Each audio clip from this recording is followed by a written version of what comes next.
Howdy, welcome to yet another Billy Strings solo transcription YouTube video lesson.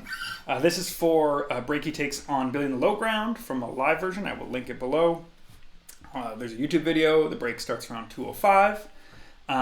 So I'm going to play through it, then I'm going to talk a little bit about some of the techniques, go line by line through the tab. If you want a PDF of the tab or a PDF of the lead sheet, you can get that by supporting me on Patreon. If you don't know how to play this tune yet, just the basic melody, then I don't know what you're doing with your life. I've already made a video for how to play that on the guitar and the banjo, so I'll put links for that or those up. Anyways, let's see how this goes. So it's relatively up. I think somewhere around there. Okay, let's give this a go. A 1, 2, a 1, 2, 3, 4.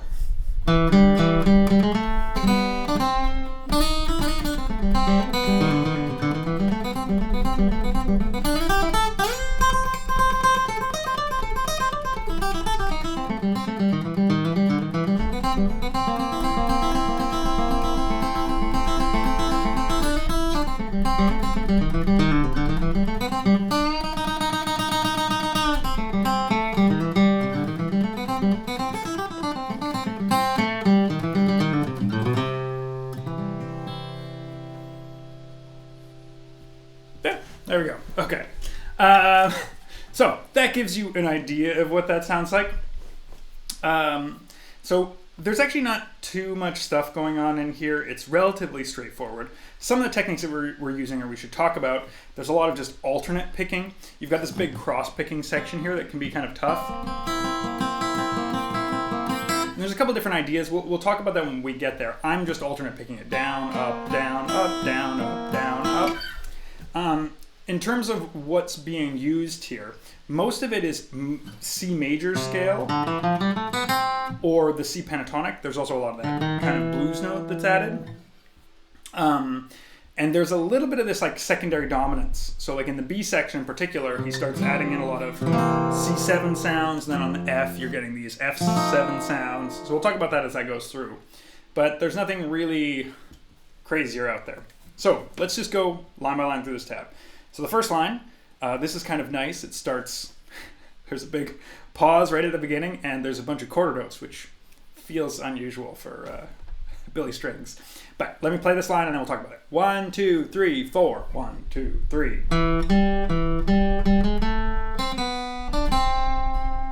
So this last note's part of the last phrase, but really just kind of targeting that A when we get to the A chord. That's kind of a nice sound.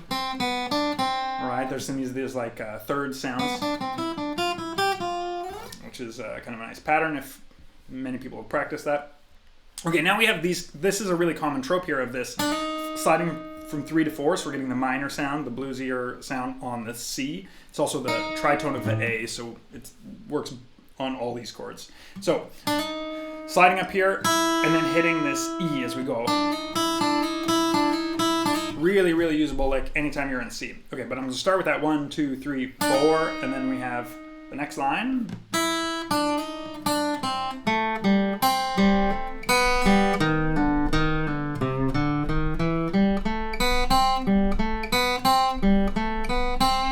So, kind of a cool thing here, we have this pause right at the beginning. 4, 1, and...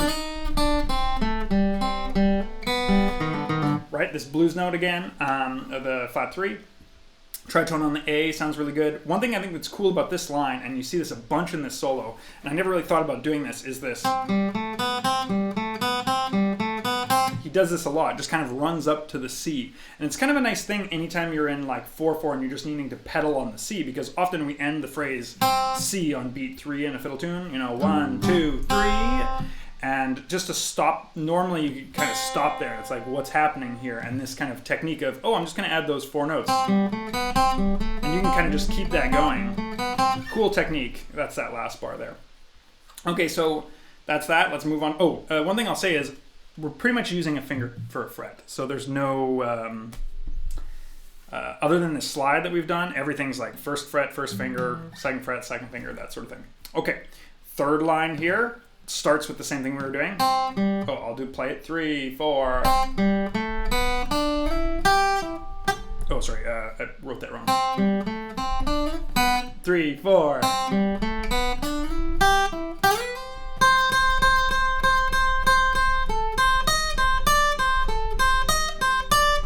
Okay, so now we'll talk, I did that really weird, but we'll talk a little bit about this. Right, we're doing here, we start the same thing. Then we have this slide to the third of the C. And we have this little C chord here, if you've seen the C, right? And we slide it up to this little kind of A minor blues chunk.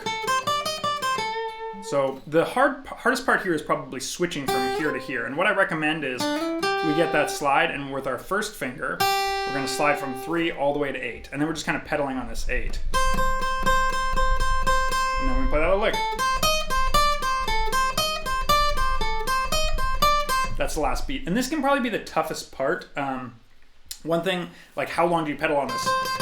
You can count these things, right? And like you could go, okay, well, how many times do I play 8? It's 1, 2, 3, 4, 5, 6, 7, 8, 9, 10, and then I go here. That's a crazy way to do it. I mean, not that it doesn't work sometimes. But the best thing to do is to feel where you are in the beat. 2, 3, and 4. 1, 2, 3, 4. That's when we start this, right? 4 and 1 and 2 and 3 and 4 and 1 and, right? So that's a little bit weird. I know that with students that I've shown this solo to, that can be a little like knowing when to come in there is a bit hard. And I often think about feeling where you are in the beat and not counting how many times you play a single note. Okay, we're going to continue on. This lick is still going on here. We have... Now here's a cool thing. Oh, sorry, I'll just play from here.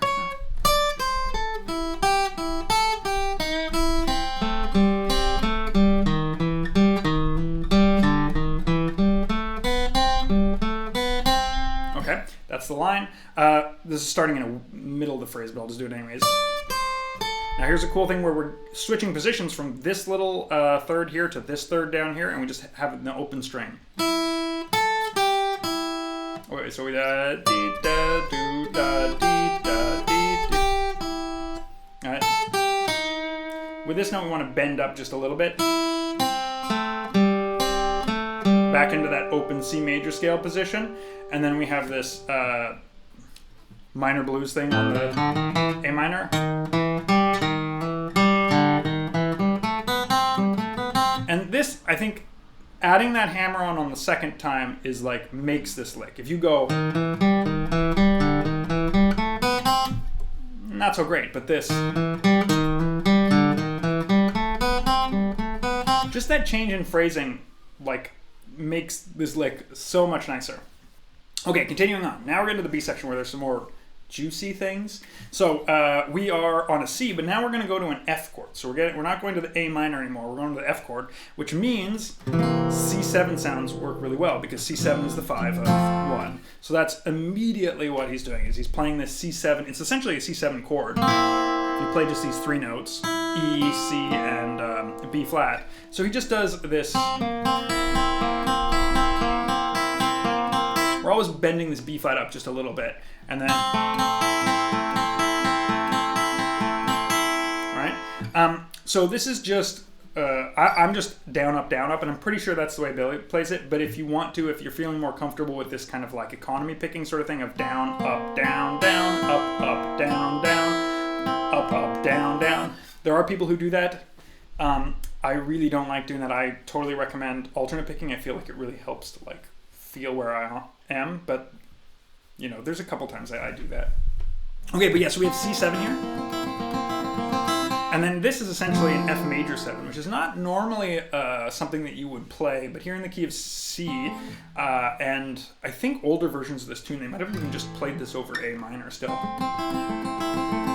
This F major 7, kind of nice. Yeah, that like's super cool. And you can do it anytime you got a 1 chord and then a 4 chord. Okay. Next line here, the second line of the B section, we start with pretty much the same like we did earlier. 1, 2, 3, 4.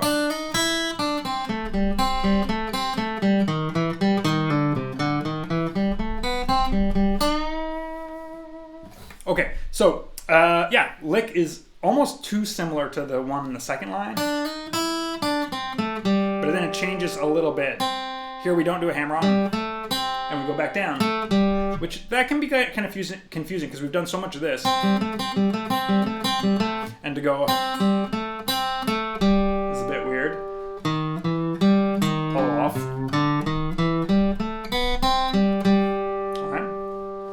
So again, that whole thing, first finger, first fret, second finger, second fret, all that. Now we have this next line. We start with just this bend.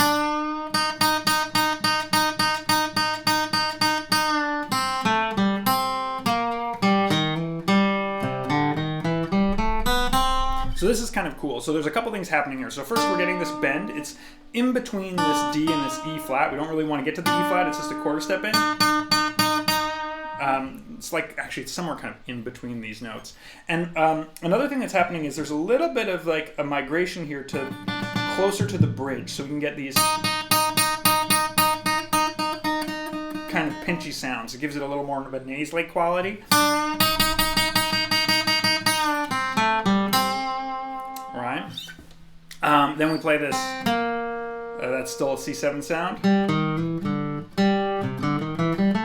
Now this is kind of cool. It's just your standard run.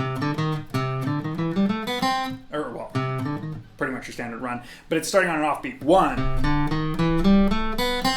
So that's also very usable. And this is like in that second line, there's just kind of like missing that first beat and then playing a line starting on the end.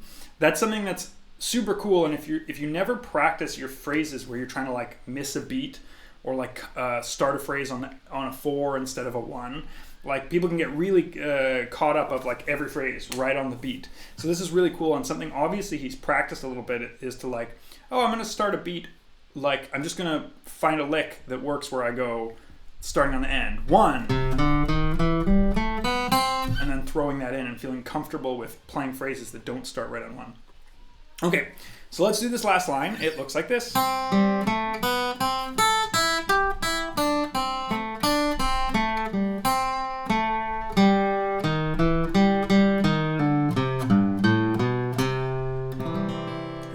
Back into the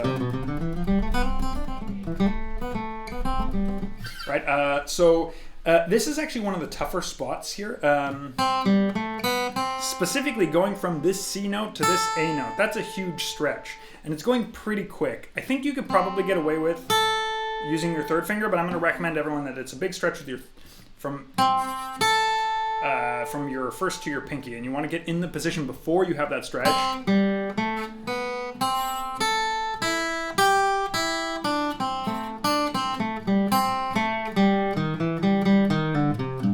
So that's kind of a tough, it's a weird one, and yeah, that one throws me for a loop. But other than that, that's the line. These licks are all really, really usable phrases. Like, it's not just building a low ground you can play these on. This is a really kind of usable solo licks where you can take these ideas, like even just stuff like this, jumping up here. Anytime you're playing in C or A minor, that's going to work super great. Actually, that would work good on an F7 2 chord. Yeah, so all of these chords, you can pretty much do that lick anytime you want on any of these chords at any point in the song.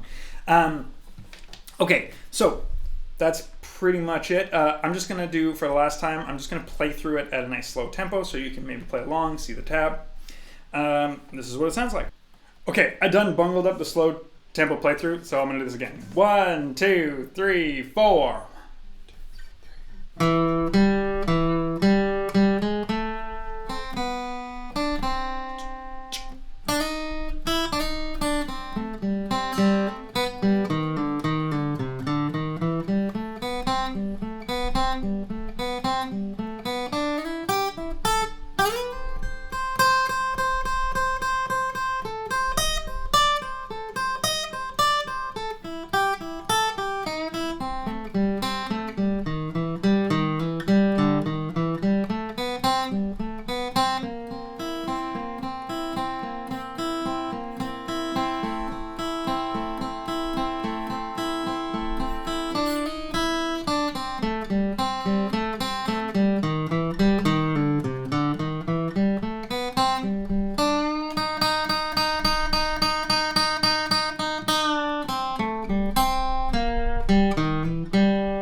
Okay, Might have also done something weird there. But good luck with this.